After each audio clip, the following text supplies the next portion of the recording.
Here with my amazing wife. We're trying to unpixelate her. Let's see. Today we're talking about choosing to be a lifelong student, an eternal student, and specifically how humility is required if you're going to continue to learn and continue to grow. I posted some really, really good posts, if I do say so myself. There are a few quotes that stood out today for me. One of them was, if you're really, really good, you have freedom to be exactly who you are. If you want to increase your freedom, increase your skill set. And the thought process around that was the concept, if wow, there you go. But the thought was really simple. If you want to increase your freedom in life, increase your skill set. Because, and a friend of mine said this, he goes, when you're the best in the world at whatever you do, you call the shots. You decide when, where, and how it's going to happen. You decide what time you're going to be there. You decide how the details are going to go. And he said, but they don't make exceptions like that for people who are average or pretty good or trying hard.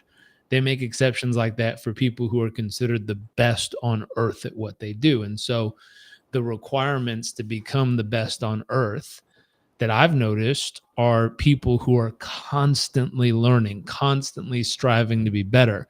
And even and especially the people who are already considered the best on earth at what they do.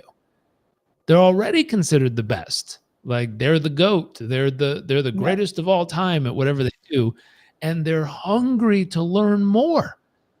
And they have the humbleness to show up and be a student over and over and over and over again. And anyone on the outside would easily sit there and say, why would they be taking a class? I had someone ask me this the other day. I'm an eternal student. I had someone, two things happen that made me smile. One, I had to do, I think, three or four complimentary coaching sessions to record with a non-client to get a recording that I could send to get approved on a class I'm taking. And one person was really sweet. She goes, wow, you were so good in that session. When you get certified, I'd love to be your first client. And it made me smile so big. I humbly wrote back, I've been doing this for 20 years. And she goes, that makes way more sense. I thought you were really good for a beginner. But then the second one popped up. The second one, about 5 minutes before the call, I started getting emails and messages, and it said, is this really going to be with Jarek? Is this like, or is it with some student that is taking his class? Like, I want to be clear. I'm actually going to be talking with you, right? And I was like, no, I'm the student taking a class. And yes, you'll be working with me because I need to record the session to send it to get it approved for the class. And he's like, huh, that's interesting. Why are you taking a class? You've been doing this forever. You're really, really good at it. You're one of the best in the field. Like, why are you taking a class? That seems weird. And I immediately heard the psychology. Seems weird? No way. It's the commitment to being a lifelong student. This is so, so, so important. I'd love to pass it to my wife for her thoughts on this real quick. I love learning and growing. I'm addicted to it in a way. Like I've just such a thirst for knowledge and expansion and growth of what's possible for each and every one of us. I feel like when I meet someone, I can see the potential in them, even if they can't see it. And it's something I don't take lightly. So I'm grateful that it's something that we both value in our relationship, and we're committed to not only constant, never ending improvement, but constant, never ending learning and growth.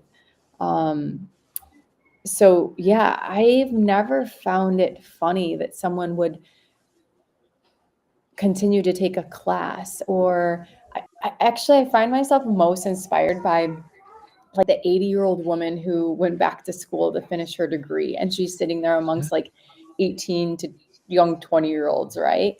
I think Yep. that's so cool. And so the question there is, what is it that you would love to learn, to dive into? And you removed any fears that come up or beliefs that come up. Like, what are the fears that you have holding you back, or the beliefs that are saying, like, well, that's weird, or I couldn't do that, or it's too late now? Like, what is that for you that's stopping you, right? Right now, I'm super excited to like lean into what does possibly a PhD look like for me? Like, what would I do? You know what I mean? And it's so cool. And at this point, I'm like, I have had that thought come up, of course, of like, well, now? Like, don't you think I should have done that? It's like, who cares? Like, again, I love to look for those people as reference points that I find inspiring, because they persevered through the beliefs, whether it was their own or culture, society's projected on them of you're too old or it's late, or but you've already learned so much. And here's one thing I've also learned from our mentor that was so beautiful. He's been doing the work that he does, like in business, growing business. He's such a great human, wicked smart, great values, good heart, just a good man. And he is still reading every new business book that comes out. And some of them aren't that great, but he still picks it up and he skims through it. And he says, and what I love about it is that he doesn't have any ego in the game. There's no ego in the game. It's not like I've already read and seen it all. He still picks it up and he still glosses through it.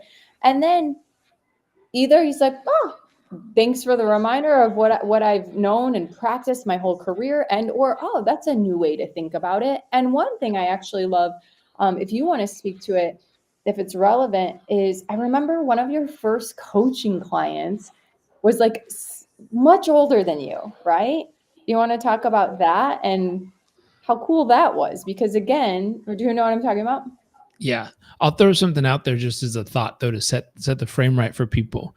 If you want to know when a relationship ends, it's when you stop learning about the other person. Like if you think about that, your relationship with another human ends the moment you stop learning about them.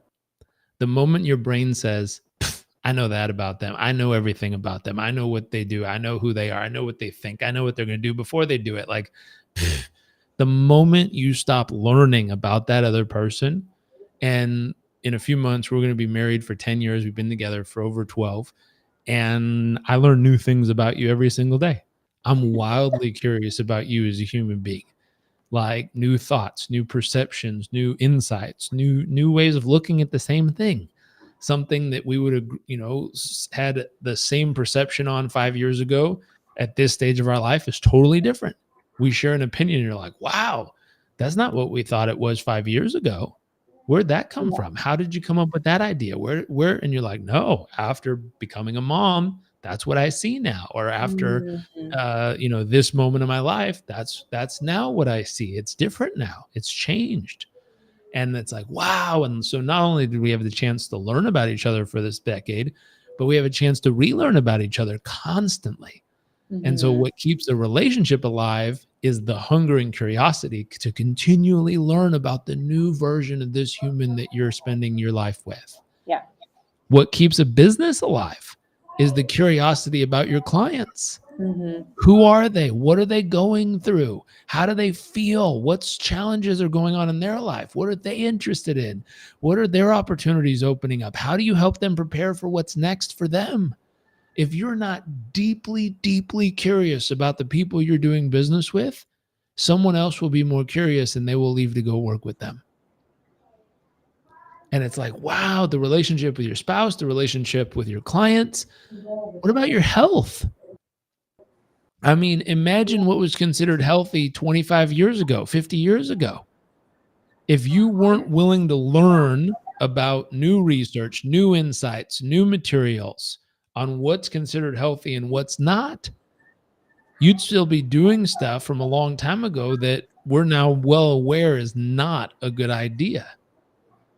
And so it's this concept we got to wrap up here, but it's this concept I want to float for you. Any area of life, growth, that hunger, that humility to learn, and just a few quotes to wrap up on. Number one, if you're the best in the world at what you do, you experience freedom. If you want more freedom, increase your skill set. Number two, the opportunity you're looking for is on the other side of hundreds, if not thousands, of dead ends. You have to keep learning new approaches, new ways, new roads, new paths, new to get to the opportunities you really want. Number three, to learn requires a sense of humility. You have to be willing to be humble and become a brand new at it again and again and again. And no matter how many times you feel like, I know all this, go learn it again, because the old you knew it, and who you are now, you'll see it in a whole new light. The final, when it comes to learning, please leave a trail of light behind you. It may be your light that helps those who feel lost in the darkness to see the path. Leave a trail of light behind you as you're going after it, as you're striving, as you're moving forward and going after what you really want. Leave that trail of light behind you that allows others to figure out how to navigate their path. Few things. If you are interested in learning about high performance, peak performance, if you're interested in learning about how to become a coach, please go to performancecoachuniversity.com/apply. Check out our material. We'd love to have you join us in this next cohort of coaches that are starting this upcoming Monday. If you're interested in becoming a coach, you want me to send you the information, just send me a direct message on any of these platforms that says, I want to be a coach, and I'll send you all the details. For those of you who are hungry to learn cutting edge tools on performance, psychology, coaching, we'd love to share it with you.